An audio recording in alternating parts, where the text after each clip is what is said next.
Ahí. Entonces, voy a colocar aquí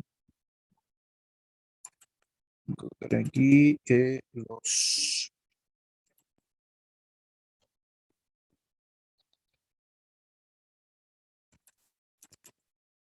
Aquí, los circuitos en corriente alterna, va a hacer un resumen.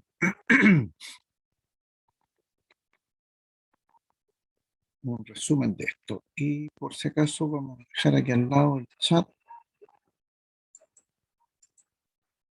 El chat. Ahí, por si es que alguien no tiene conexión con audio y tiene a través del chat. Muy bien. Entonces, lo que dijimos muy generalmente, muy resumidamente, es que en primer lugar la corriente alterna tiene una forma que va alternando, y de ahí viene su nombre, alternando semiciclos positivos con semiciclos positivos, y que lo más normal es encontrar que esta onda tiene una forma sinusoidal, ¿ya? O cosinusoidal, como ustedes quieran llamarlo, a través de una forma de una función seno o una función coseno, por eso que hablamos de formas sinusoidales, y eso nos da la alternancia de semiciclos positivos y semiciclos negativos, lo cual hace que existan ciertos valores especiales, como los valores instantáneos, las amplitudes máximas, eh, que exista me parece que este no es el archivo que yo debía mirar exactamente, no es este. Eh, Nos implica también de que existe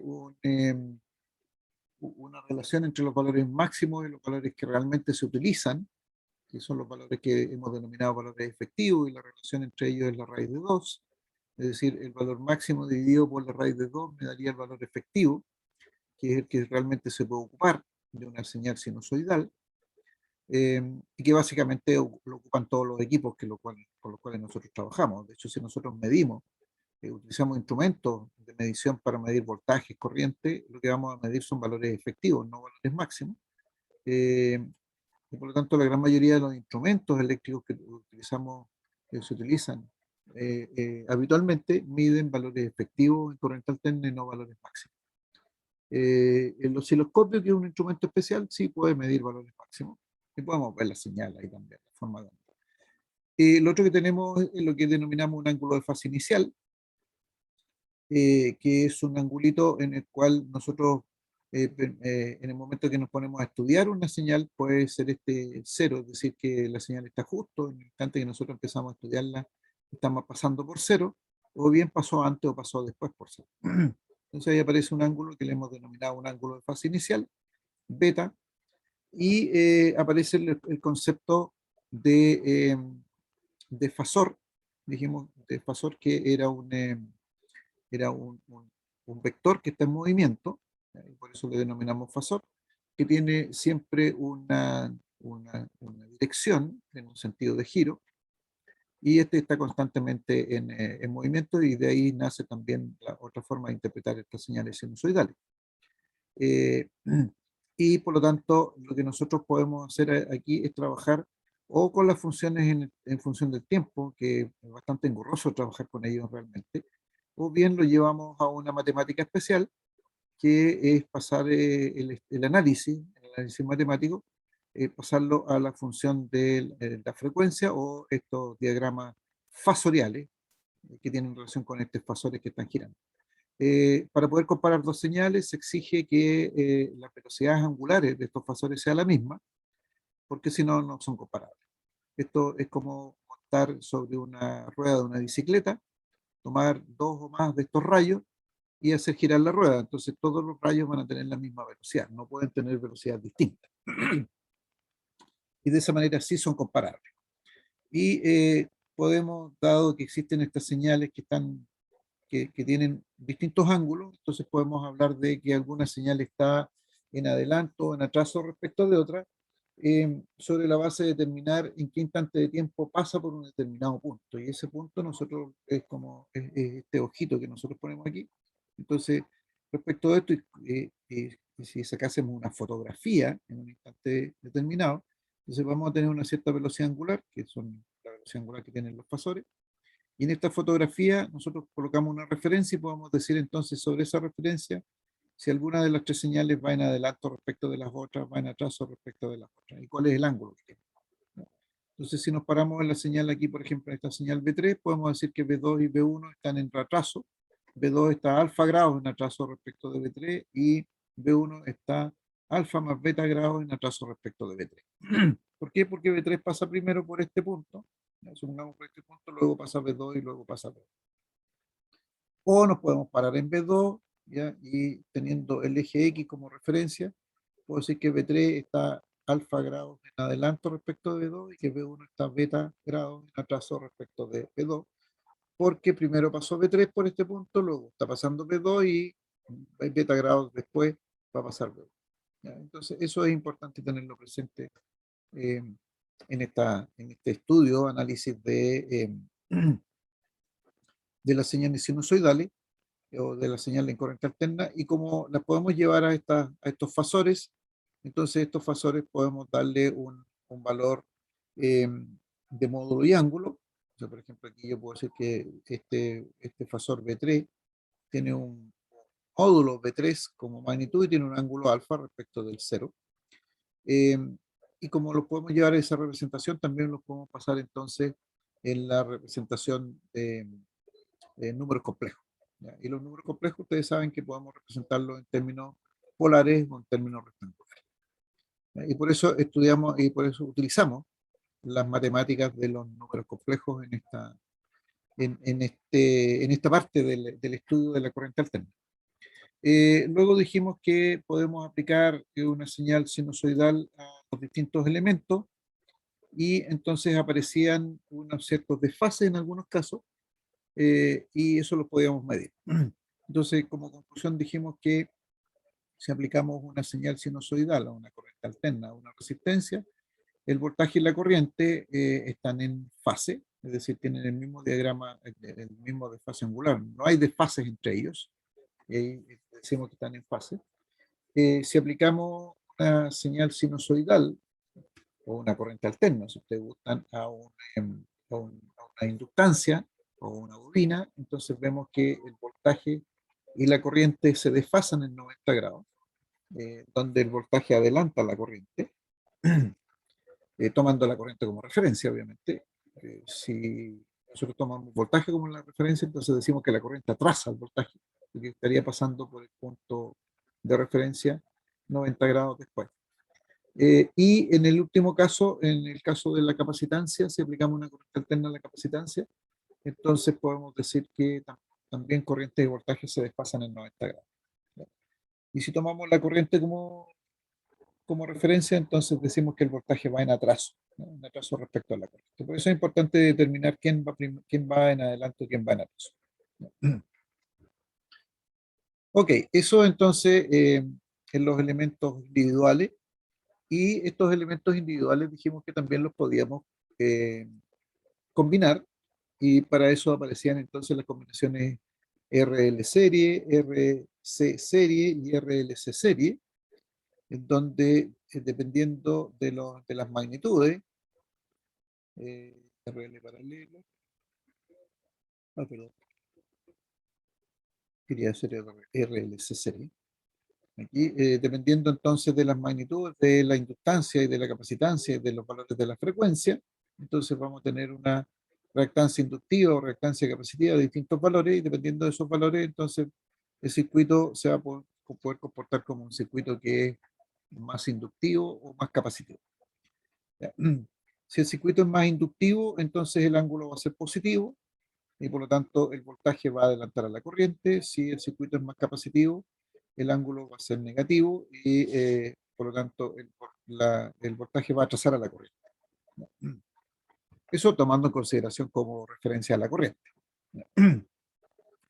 Entonces ese es el resumen entonces de los circuitos RLC serie y de la misma forma se comportan los circuitos RLC paralelo. RLC paralelo, entonces también vamos a tener que dependiendo de las magnitudes de XL y XC, es decir, de las reactancias inductivas y capacitivas, y del equivalente total del circuito, entonces vamos a tener que el voltaje adelanta la corriente o el voltaje atrasa la corriente y vamos a tener un circuito principalmente inductivo, principalmente capacitivo. Entonces, hemos visto que en general los comportamientos son muy similares y lo importante aquí es que teniendo una corriente alterna, entran a funcionar, diríamos de esa manera, entran a funcionar tanto bobinas como condensadores, lo que no ocurre en la corriente continua en régimen permanente. Eh,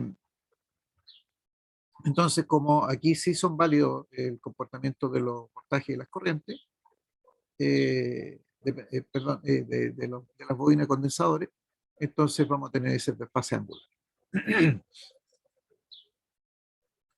Luego vimos un ejercicio de un circuito mixto y en donde nos dimos cuenta de que sucedía exactamente lo mismo. ¿Ya? Podemos ver aquí en la entrada de la fuente un circuito equivalente que puede ser inductivo o capacitivo. ¿Ya? Y después nos dedicamos a ver que si cambiamos la frecuencia, podía cambiar entonces la condición final del circuito, o si agregamos más elementos al circuito, también podemos cambiar la condición del circuito. Entre medio, vimos que podían ocurrir una situación muy particular, que tanto para el circuito serie como el circuito paralelo, que puede ocurrir que lleguemos a un valor de frecuencia que nos anula tanto la componente reactiva inductiva como la componente reactiva capacitiva. Y cuando sucede esa situación que se anulan tanto bobinas como condensadores, producto de este valor de frecuencia o este cambio de valores, entonces encontramos lo que denominamos la resonancia. Y podemos encontrar ese valor de frecuencia de resonancia eh, que nos hace entonces que se eliminen, porque se anulen más que se eliminen, se anulen componentes reactivos inductivos y componentes reactivos capacitivos. Y vimos que eso no era conveniente, debido a que cuando ocurre la resonancia, la impedancia disminuye en la menor impedancia que podemos encontrar en un circuito, y por lo tanto las corrientes aumentan, ¿ya? Manteniendo constante el valor de voltaje. ¿Ya? Entonces, ahí talla la ley de Ohm, entra a tallar la ley de Ohm, y por lo tanto podemos tener algún grado de inconveniente en el funcionamiento de los circuitos porque al desaparecer, entre comillas, o al anularse reactancias inductivas con capacitivas, podemos tener corrientes y voltajes muy elevados entonces en estos elementos que podrían llegar a quemar. Y nos dimos cuenta que el mismo problema podíamos tener circuitos resonantes en paralelo, entonces la conclusión final era que la resonancia no era una buena medida en el caso de circuitos de potencia. Sin embargo, la resonancia en circuitos electrónicos sí es deseable, porque nos permite generar una serie de aplicaciones de estos circuitos que están cuando están en resonancia. Que no es el caso de los circuitos en corriente alterna. Y por último, hablamos de la potencia y dijimos que aparecían, en el caso de la corriente alterna, aplicar corriente alterna a un circuito, aparecían tres potencias y no una sola, como en el caso de la corriente continua. Y aquí se podemos distinguir la potencia activa, que además tiene unidades de medidas distintas. Nosotros dijimos que la potencia activa se medía en watt, y aparecen las potencias reactivas, que se miden en bar, en volt-ampere reactivo, que puede ser una potencia reactiva inductiva, producto de un circuito principalmente inductivo, o puede ser una una potencia reactiva capacitiva de un circuito proveniente de un circuito principalmente capacitivo. Entonces ahí aparece el bar inductivo o el bar capacitivo, o el ampere reactivo con apellido. Y por último, la suma vectorial, la suma fasorial. La suma fasorial de estas dos potencias, de la potencia activa y de la potencia reactiva, nos genera la potencia aparente, cuya unidad de medida es el volt-ampere. Y de lo otro que nos percatamos, o analizamos, es que el ángulo, eso sí tenía por ahí los tres diagramas fasoriales, aquí, aquí, que podíamos tener un diagrama fasorial que le denominamos diagrama RX, que nos da la relación entre reactancias inductivas, capacitivas y resistencia, y esa suma fasorial implica que podemos calcular una impedancia y un ángulo de fase. Y ese ángulo de fase de la impedancia se mantiene constante después para los otros diagramas fasoriales que se van a generar. Segundo diagrama fasorial, y que realmente corresponde a un diagrama fasorial, es el diagrama BI, en donde los valores de impedancia, resistencia, reactancia inductiva y capacitiva los pasamos a voltaje y corriente, y de ahí entonces diagrama voltaje-corriente, y nos damos cuenta de que el desfase angular entre el voltaje total y la corriente total aplicado al circuito también nos da el mismo ángulo de fase que corresponde a la impedancia. Y por último, cuando pasamos esto a potencias, también nos encontramos ahora un diagrama PQ, que es diagrama potencia activa, potencia reactiva, y el ángulo de desfase entre la potencia aparente y la potencia activa sigue siendo el ángulo phi, que es el ángulo de la impedancia. ¿Ya? Entonces, hemos transformado todo en tres diagramas fasoriales diferentes: diagrama RX, diagrama PI, diagrama PQ, con la particularidad de que todos ellos tienen el mismo desfase, el mismo ángulo de desfase. ¿Ya? Y que son distintos elementos los que nosotros podemos, digamos, indicar que están en desfase. En un caso, la resistencia, perdón, la impedancia respecto del eje real; en el segundo caso, el voltaje respecto de la corriente; y en el tercer caso, la potencia activa respecto, la potencia aparente, perdón, respecto a la potencia activa.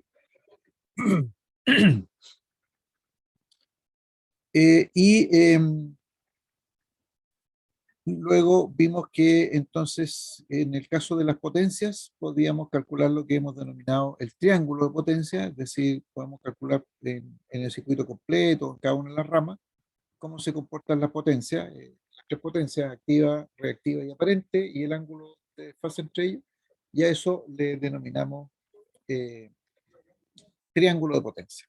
¿Ya? Y podemos calcular en este caso triángulo de potencias para cada una de las ramas, eh, Z1, Z2 y Z3, como para el circuito total.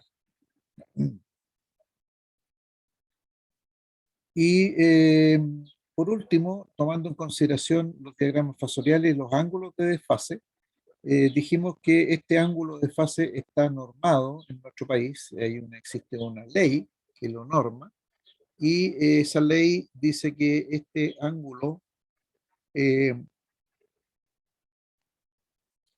este ángulo de fase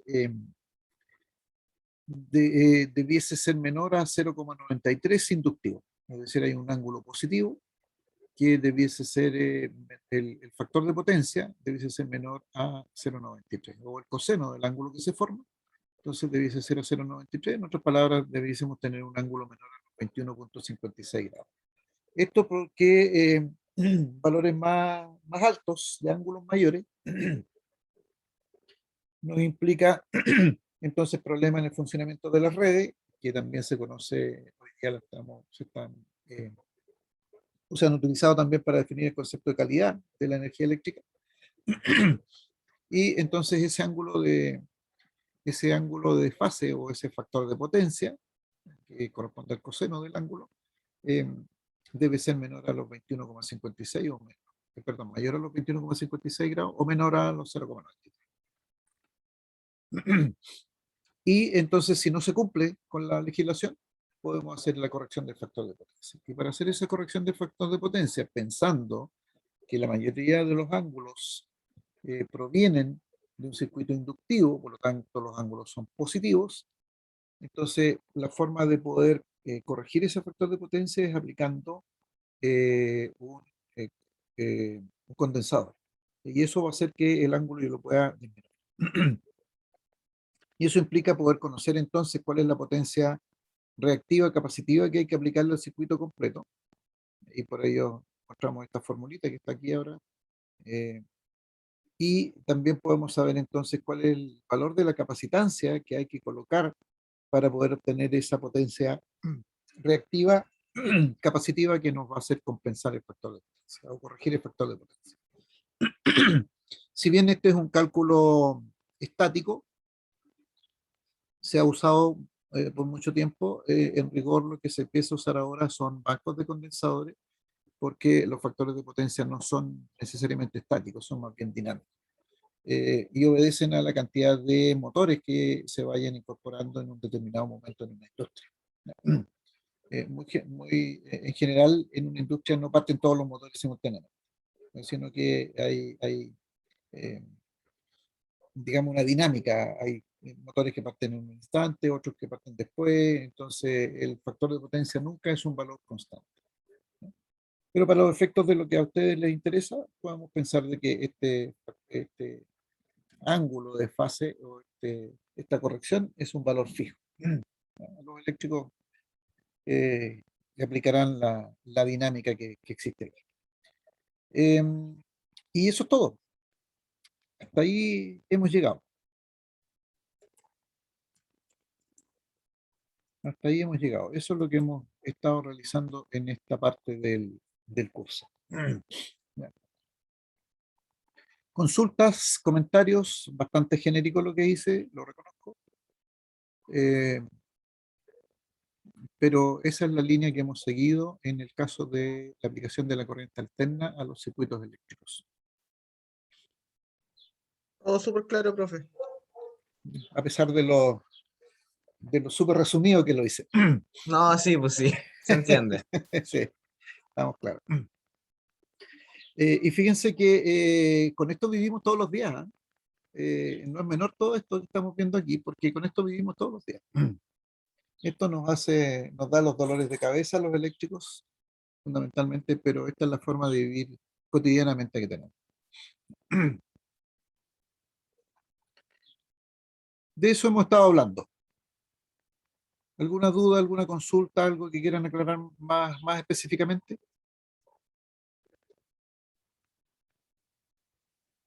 Personalmente, nada, por lo menos. Ya. ¿Algún ejercicio que quieran revisar? ¿O lo dejamos para el miércoles? Nos dedicamos a hacer ejercicio, mientras tanto ustedes pueden repasar con más detalle la materia, como gusten.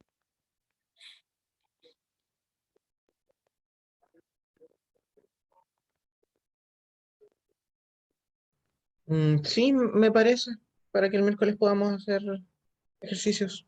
Ya, yo debo tener por ahí una guía que se las puedo enviar por correo, ya, para que me puedan ir revisando. Déjenme ver si la tengo por aquí. Debiese estar aquí. Ahí. Ejercicios para el aprobado. Creo que... No, para guías de ejercicio.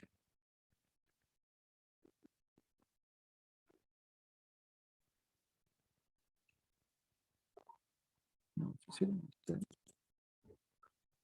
veamos si es esta. Sí, esta guía de ejercicio. Aquí están las respuestas, por lo menos los dos primeros ejercicios.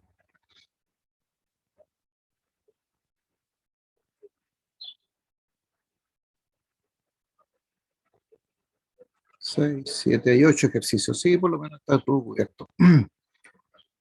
Determinar fasorialmente, comprar una de Kirchhoff, obtener el factor de potencia, el ángulo, determinar qué tipo de circuito, determinar triángulo de potencia, dibujar el diagrama PQ, corregir el factor de potencia 0,98 si es necesario, circuito RLC y calcular los valores,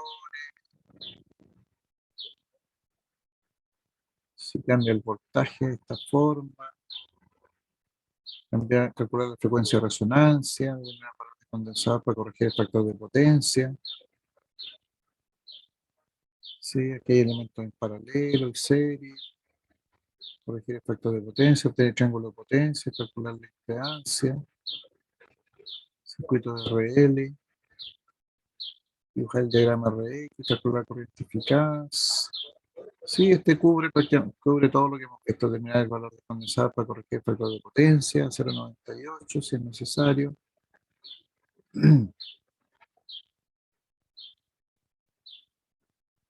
Sí, sí, este se lo voy a enviar. Esta guía de ejercicios corriente alterna. Así que no hay problema. Aquí tengo una guía.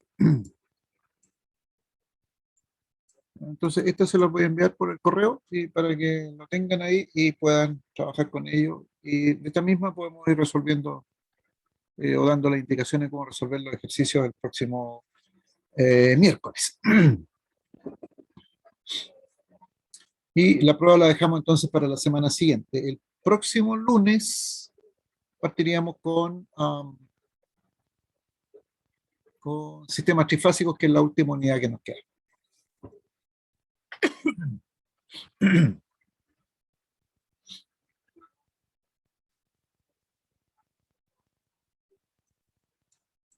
¿Estamos? ¿Consultas, dudas, comentarios?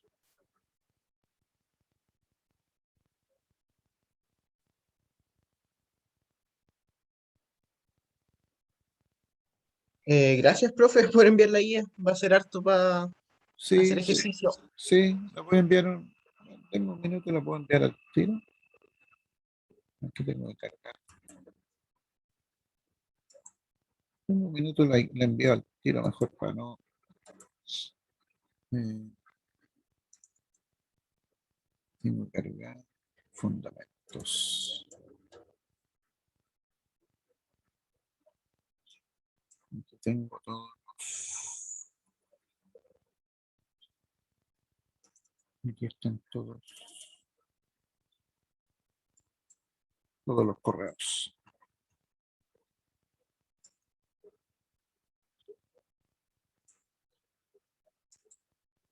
Entonces copiamos esta lista y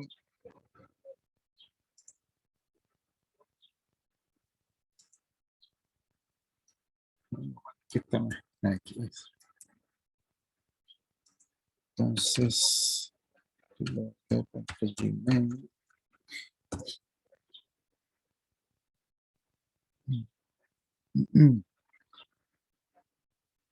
Y elegimos esta.